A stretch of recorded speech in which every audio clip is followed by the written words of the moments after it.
The poems of William Butler Yeats continued. Before we read the next poems, I hope that this series will continue for many months, possibly years, with so many marvelous poets to explore. And I would invite you to send me those poems that you feel come from a higher plane. If you read the future poetry, Sri Aurobindo gives many indications of these higher planes. I would go through the poems you send and choose those to be read. You may contact me through my email address, narada12@gmail.com.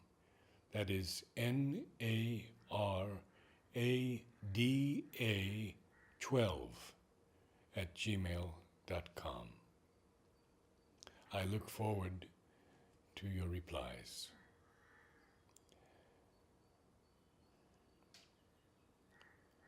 The secret rose, far off, most secret and inviolate rose, enfold me in my hour of hours, where those who sought thee in the holy sepulchre or in the wine vat dwell beyond the stir and tumult of defeated dreams, and deep among pale eyelids, heavy with the sleep men have named beauty.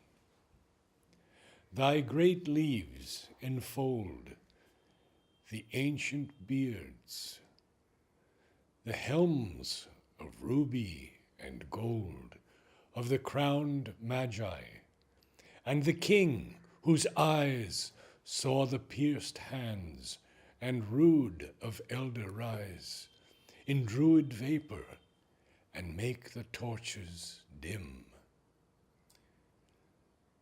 Till vain frenzy awoke and he died, and him whom it fanned, walking among the flaming dew, by a gray shore where the wind never blew, and lost the world and Emir for a kiss.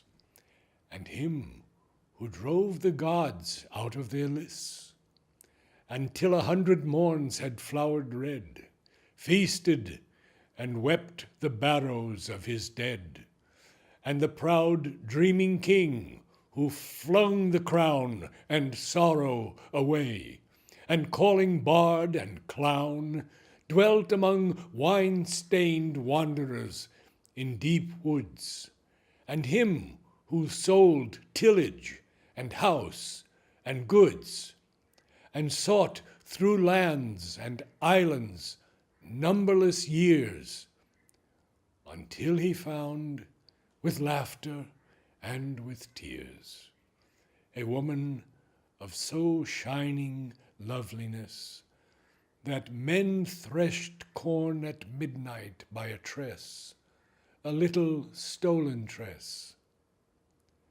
I, too, await the hour of thy great wind of love and hate. When shall the stars be blown about the sky, like the sparks blown out of a smithy, and die? Surely thine hour has come, thy great wind blows, far off, most secret, and inviolate rose.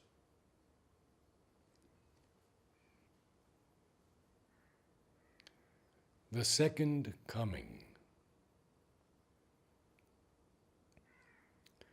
Turning and turning in the widening gyre, the falcon cannot hear the falconer. Things fall apart The center cannot hold. Mere anarchy is loosed upon the world. The blood-dimmed tide is loosed, and everywhere the ceremony of innocence is drowned.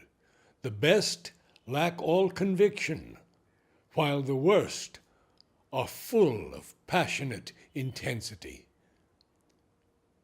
Surely some revelation is at hand. Surely the second coming is at hand. The second coming. Hardly are those words out when a vast image out of Spiritus Mundi troubles my sight. Somewhere in sands of the desert, a shape with lion body and the head of a man, a gaze blank and pitiless as the sun, is moving its slow thighs, while all about it reel shadows of the indignant desert birds. The darkness drops again, but now I know that 20 centuries of stony sleep were vexed to nightmare by a rocking cradle. And what rough beast, its hour come round at last, slouches towards Bethlehem to be born.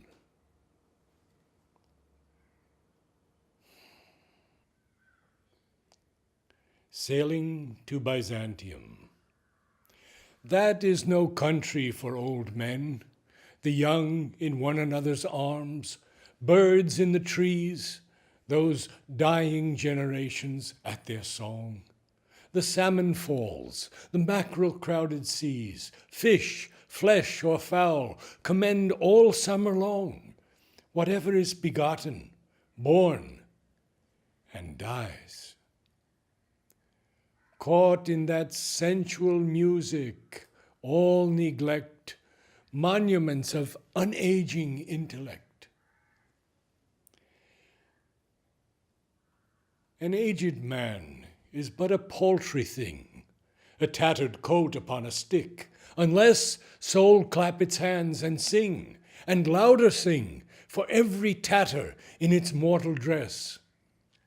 Nor is there singing school, but studying monuments of its own magnificence.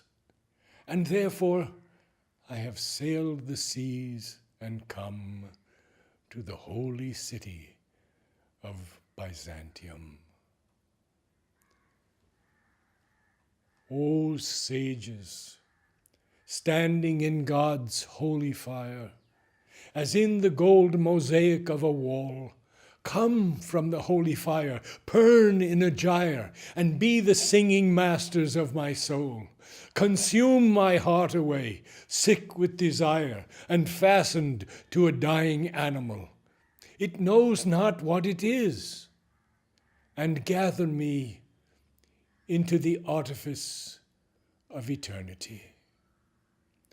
Once out of nature, I shall never take my bodily form from any natural thing, but such a form as Grecian goldsmiths make, of hammered gold and gold enameling, to keep a drowsy emperor awake, or set upon a golden bough to sing to lords and ladies of Byzantium of what is past, or passing, or to come.